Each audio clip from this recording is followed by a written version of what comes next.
असं म्हणतात की आपण मागच्या जन्मी जे काही कर्म केलेलं असतं, भलं बुरं चांगलं वाईट, त्या कर्माची फळं आपण या जन्मी भोगत असतो. पण हा मागचा जन्म आपला नक्की कशाचा होता बरं, हे मात्र कुणालाही माहीत नसतं. ज्योतिषशास्त्र आणि कर्माचा सिद्धांत असं मानतो की तुमची वर्तमान रास ही तुमच्या मागील जन्मातील अपूर्ण राहिलेल्या कार्याचा किंवा कर्माचा आरसा असते. तुमच्या राशीनुसार तुम्ही मागील जन्मात कोण होतात आणि या जन्मात तुम्हाला काय शिकायचं आहे, ज्यासाठी तुम्ही पुन्हा जन्म घेतला आहे, याचा अंदाज बांधता येतो. कसा? चला बघूया. जर तुमची रास मेष असेल तर मागील जन्मात तुम्ही एखादे योद्धे किंवा नेता होतात. तुम्ही इतरांच्या संरक्षणासाठी लढा दिलेला असू शकतो, मात्र त्या प्रवासात तुम्ही स्वतःच्या गरजांकडे दुर्लक्ष केलेलं असावं. म्हणून या जन्मात तुम्हाला धैर्य आणि स्वतःचं अस्तित्व जपण्याची गरज आहे, हेच तुमची रास सांगते. आता बोलूया वृषभ राशीबद्दल. वृषभ राशीची लोक मागच्या जन्मात शेतकरी, कलाकार किंवा जमिनीशी जोडलेले जमीनदार असावेत. तुम्ही स्थिर आयुष्य जगलात, पण कदाचित खूप हट्टी होतात. या जन्मात तुम्ही भौतिक सुखाकडे आकर्षित होताच, पण त्याचबरोबर जो आहे तो बदल स्वीकारणं, समतोल साधणं, या गोष्टी मात्र तुम्हाला शिकायच्या आहेत. मिथुन रास.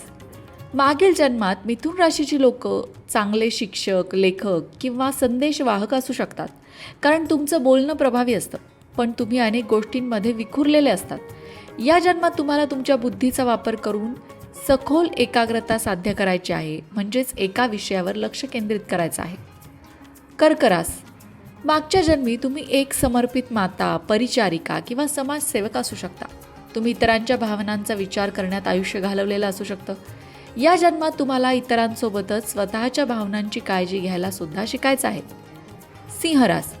तुम्ही मागील जन्मात एखादा राजा, राणी किंवा प्रतिष्ठित व्यक्ती किंवा सरकारी गोष्टींशी निगडीत एखादे प्रतिष्ठित अधिकारी व्यक्ती असू शकता. तुम्हाला प्रसिद्धी आणि मानसन्मान मिळाला होता. या जन्मात तुम्हाला तुमच्या अहंकारावर ताबा मिळवून निस्वार्थ सेवा करायला शिकायचं आहे. कन्या रास. मागील जन्मात तुम्ही डॉक्टर, शास्त्रज्ञ, गणिततज्ञ यापैकी कुणीही असू शकता. तुम्ही प्रत्येक गोष्टीत अचूकता त्यामुळेच शोधता. या जन्मात तुम्हाला परिपूर्णतेचा ध्यास सोडून आयुष्यातील छोट्या छोट्या गोष्टींचा आनंद घ्यायला शिकायचा आहे. तुळ रास. मागील जन्मात तुम्ही न्यायाधीश, वकील, मध्यस्थ या संदर्भात एखादं काम करत असाल. तुम्ही समाजात शांतता प्रस्थापित करण्यासाठी काम केलं असेल. या जन्मात तुम्हाला निर्णय क्षमता वाढवणं, स्वतःच्या हितासाठी ठामपणे उभं राहणं या गोष्टी शिकायच्या आहेत. वृश्चिक रास. तुम्ही मागील जन्मात एखादे गुप्तहेर, गूढ विद्या जाणणारे, मानसशास्त्रज्ञ असं काहीतरी असू शकता. तुम्ही आयुष्यातील रहस्य शोधण्यात वेळ घालवला असेल. या जन्मात तुम्हाला लोकांवर विश्वास ठेवणं, जुना राग सोडून देणं या गोष्टी शिकायच्या आहेत. धनुरास. धनुराशीची लोक मागच्या जन्मात चांगले प्रवासी, तत्त्वज्ञ किंवा धर्मगुरू असू शकतात. तुम्ही ज्ञानाच्या शोधात जग फिरलात. या जन्मात तुम्हाला मिळालेल्या ज्ञानाचा समाजासाठी उपयोग आणि वापर कसा करायचा आहे हे मात्र शिकायचं आहे. मकर रास. मागच्या जन्मात तुम्ही प्रशासक, राजकारणी किंवा मोठे व्यापारी असू शकता. तुम्ही शिस्त आणि कामात खूप कठोर होतात. या जन्मात तुम्हाला कामासोबतच कौटुंबिक आनंद आणि भावनांनाही महत्त्व द्यायला शिकायचं आहे. कुंभ रास. तुम्ही मागच्या जन्मी क्रांतिकारी, संशोधक, समाजसुधारक असण्याची शक्यता आहे. तुम्ही नियमांच्या विरोधात जाऊन बदल घडवला.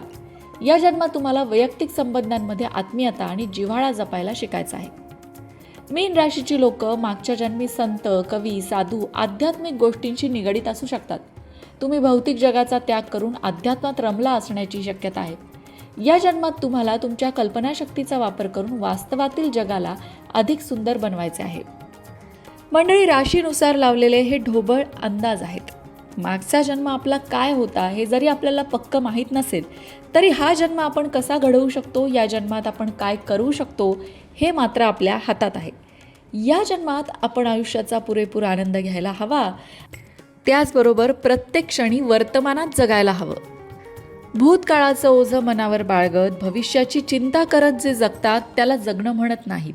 वर्तमान काळातला प्रत्येक क्षणाचा आस्वाद घेत जगणारा व्यक्तीच खरं आयुष्य जगत असतो.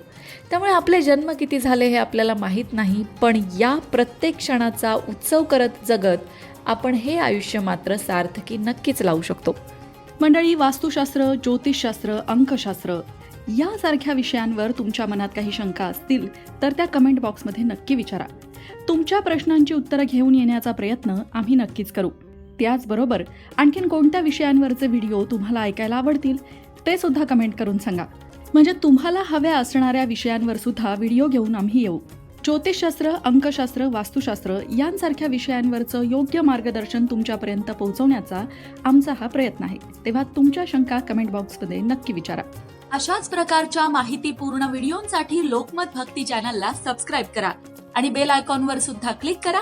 म्हणजे आमच्या नवनवीन व्हिडिओचं नोटिफिकेशन तुम्हाला मिळत राहील. तसंच योग्य आध्यात्मिक मार्गदर्शनासाठी लोकमत भक्तीच्या फेसबुक पेजला फॉलो करायला विसरू नका.